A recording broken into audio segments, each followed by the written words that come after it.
Agora na Mais FM, uma dose de fé, com Poliana Amaro.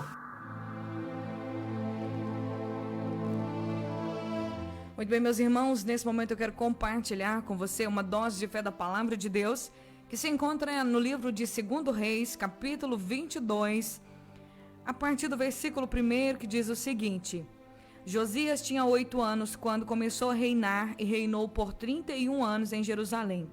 Sua mãe se chamava Gedida e era filha de Adaías de Boscate. Josias fez o que era reto, o que era certo aos olhos do Senhor, e seguiu o exemplo de seu antepassado Davi, não se desviando nem para um lado nem para o outro.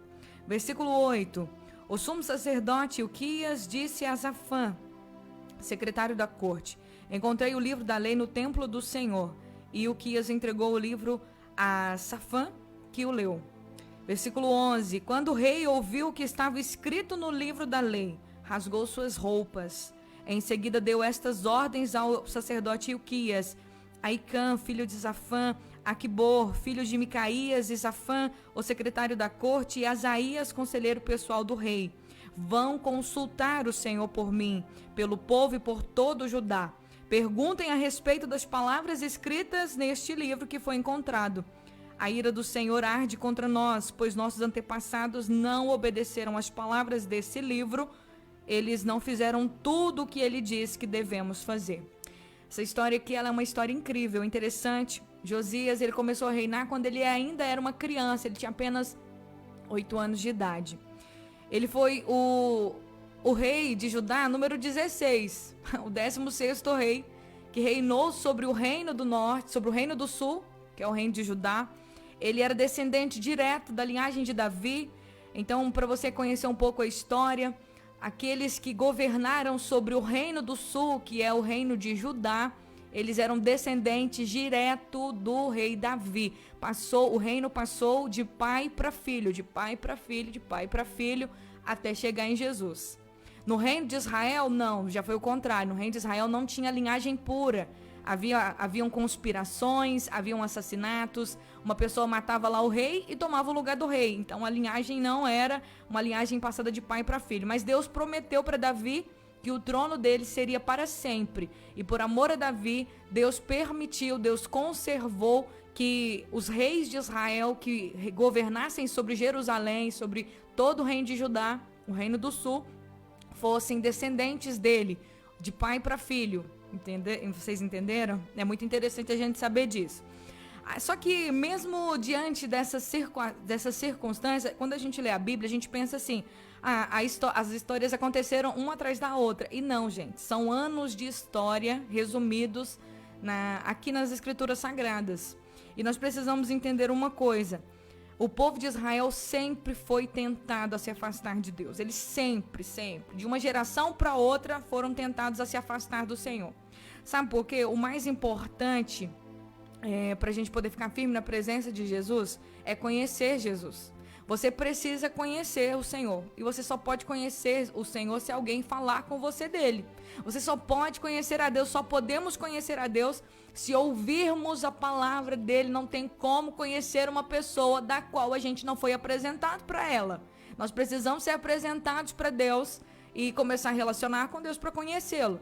Aqui na história de Israel acontecia o seguinte: um rei se apegava a Deus, conhecia a lei do Senhor, praticava a lei dentro do seu governo, dentro da sua vida. Durante a vida dele, ele governava e ensinava as pessoas a palavra de Deus. Só que depois vinha outra pessoa que não tinha a mesma intimidade, o mesmo conhecimento da palavra do Senhor, e acabava se desviando do Deus de Israel por não conhecer a lei, por não conhecer a palavra do Senhor.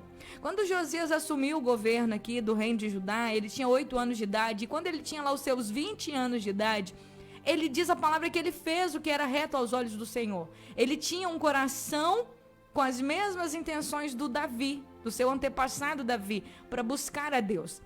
E uma das coisas que o Josias fez foi restaurar a adoração a Deus no templo que estava em Jerusalém, pois não se adoravam mais a Deus. O templo estava parado, estava empoeirado, estava jogado a ruínas, estava a traças.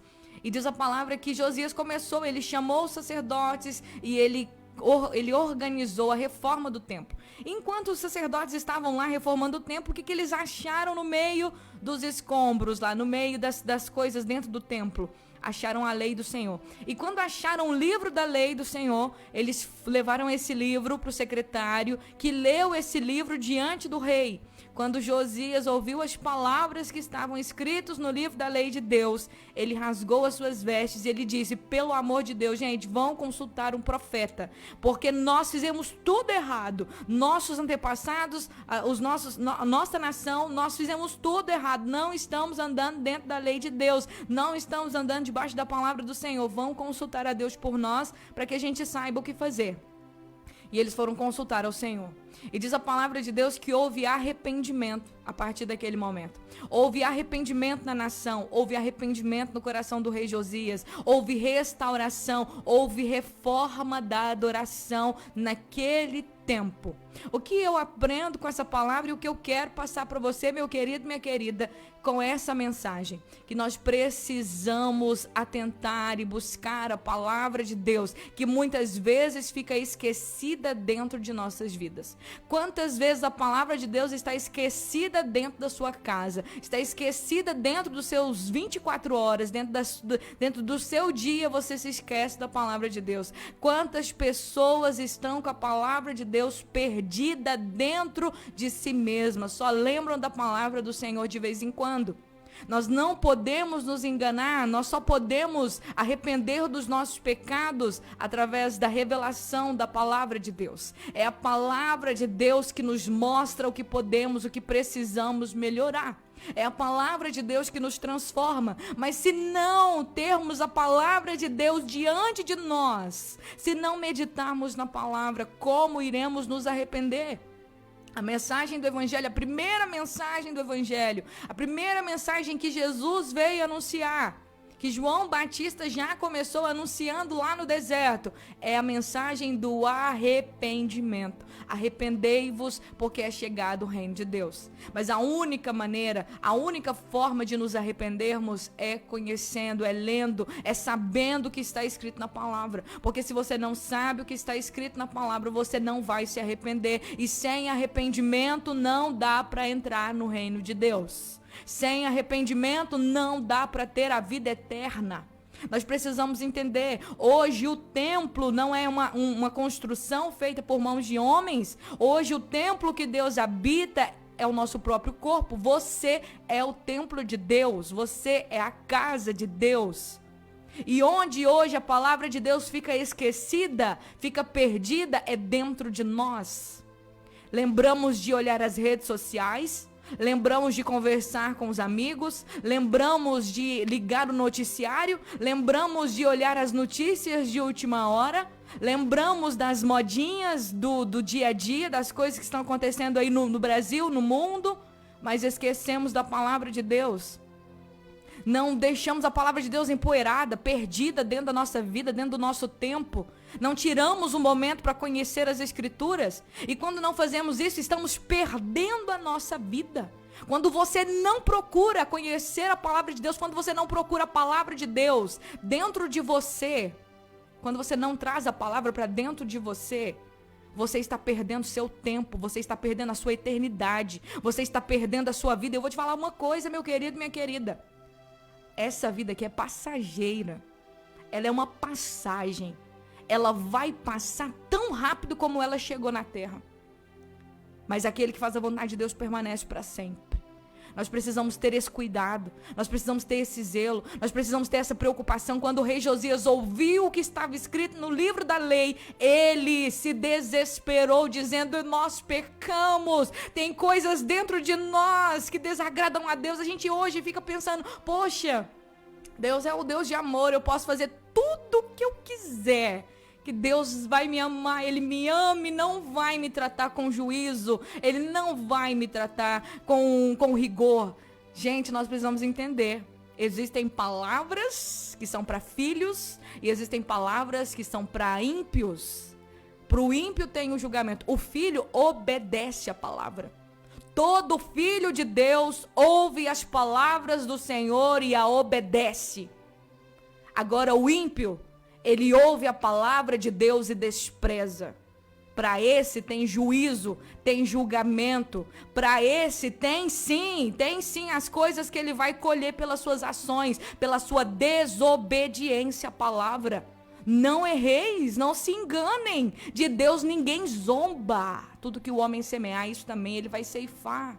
E hoje nós vivemos um tempo, se você abre as redes sociais, é fuxico gospel, é polêmica gospel, é tudo isso agora, é tudo gospel, não sei do que das quantas.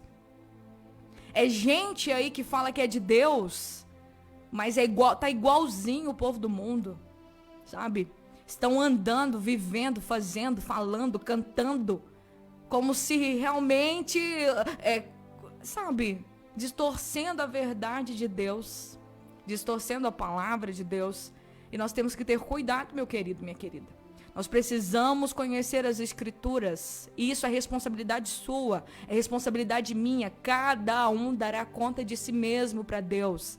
Os pregadores, anunciadores, evangelistas, pastores, todas as pessoas que têm o dom, o chamado de Deus para anunciar o evangelho, para pregar a palavra, têm a responsabilidade de ensinar a verdade.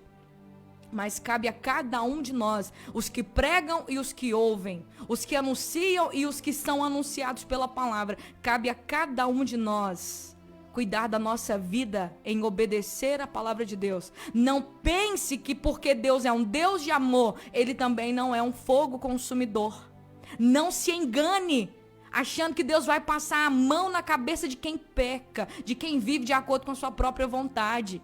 E despreza a palavra de Deus falando é religiosidade. Não é bem assim, a Bíblia é um livro antigo, a Bíblia é isso, a Bíblia é aquilo, a Bíblia é a palavra de Deus. Nós não podemos deixar a palavra de Deus perdida dentro de nós. Você pode mudar? Sim. Um ímpio pode deixar de ser ímpio? Pode, porque o ímpio é aquela pessoa que conhece a palavra, mas ainda continua pecando naquilo que a palavra diz que é pecado. Essa pessoa, ela é ímpia.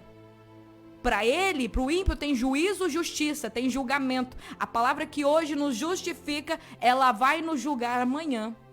O tempo que nós temos para poder nos arrepender é enquanto nós respirarmos. Enquanto você estiver vivo, você pode ainda se converter. Enquanto a vida, a esperança de salvação para mim e para você.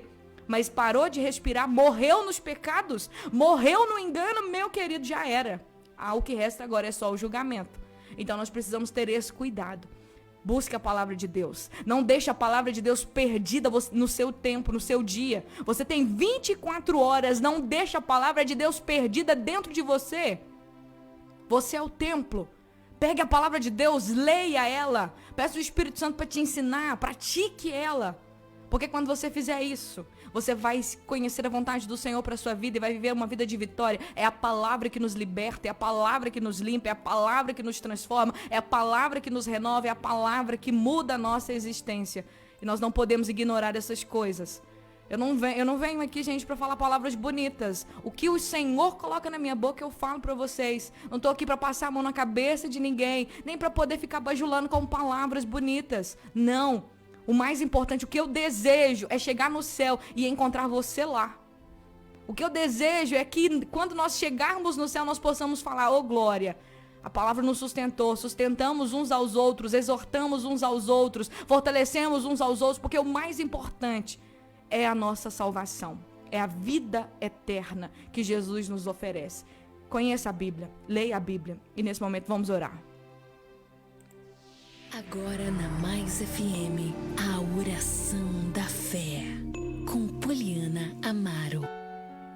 Senhor, no nome de Jesus, Pai, obrigado pela Tua palavra. Eu oro para que nós possamos atentar, que não venhamos deixar a palavra do Senhor perdida dentro de nós. Que não venhamos, Senhor, dar tempo para tudo, achar um momentinho para conversar, para falar de muitas coisas, para fazer tudo. E não achar um momento para a Tua palavra. Que o Senhor possa despertar uma geração de homens e mulheres que conheçam as Escrituras, que busquem o conhecimento da Tua palavra. Homens e mulheres que se arrependam arrependam dos seus pecados, que se arrependam dos seus maus caminhos, que queiram ser cheios do Espírito Santo e vazios de si mesmo, vazios do mundo. Que o Senhor desperte uma geração de homens e mulheres que ensinem seus filhos, suas crianças, seus jovens, seus adolescentes a amarem a palavra do Senhor. Deus, nós estamos em perigo na terra, nós estamos em perigo, porque muitas coisas vêm, Senhor, para confundir a cabeça das pessoas e desviá-las da verdade da palavra do Senhor. Quanto engano, quanta gente vivendo por si mesma, quantas pessoas dizem que são cristãs, mas na verdade negam a Cristo com suas ações, parecem mais mundanos do que uma pessoa que realmente serve o Senhor. Que o Senhor nos guarde disso, que possamos cada um de nós olhar para nós mesmos e ensinar a palavra do Senhor, aprender a palavra e ensinar para o nosso próximo, porque é a palavra que nos salva, a palavra é Jesus, a palavra é a vida eterna. Que nós possamos ter esse cuidado nesse dia. Que possamos trazer a palavra do Senhor para a nossa vida essa semana. Que não venhamos deixar a palavra do Senhor cair no esquecimento dos nossos dias e lembrarmos dela só na hora do culto, meu Deus. Tem misericórdia, Senhor. Quantos de nós só lembramos da Bíblia na hora de ir para a igreja? Tem misericórdia de nós. Que possamos trazer a palavra do Senhor para o nosso café da manhã, para o nosso almoço, para o nosso jantar. Que possamos trazer a palavra do Senhor para nossa mente enquanto nós estivermos trabalhando. Que possamos trazer a palavra do Senhor para as nossas vidas. Que não venhamos deixá-la empoeirada nas nossas casas, nas nossas vidas, ocupando a nossa mente com tudo, menos com a tua palavra. Que o Senhor nos ajude. Levanta, Jesus, uma geração de gente apaixonada pela tua palavra e pelo Senhor. Levanta homens e mulheres, jovens, crianças, comprometidos com a mensagem do Evangelho. É o que eu te peço. Eu sei que o Senhor fará coisas grandiosas na nossa nação. Nós confiamos no Senhor. Entrego cada vida a ti, em nome de Jesus. Amém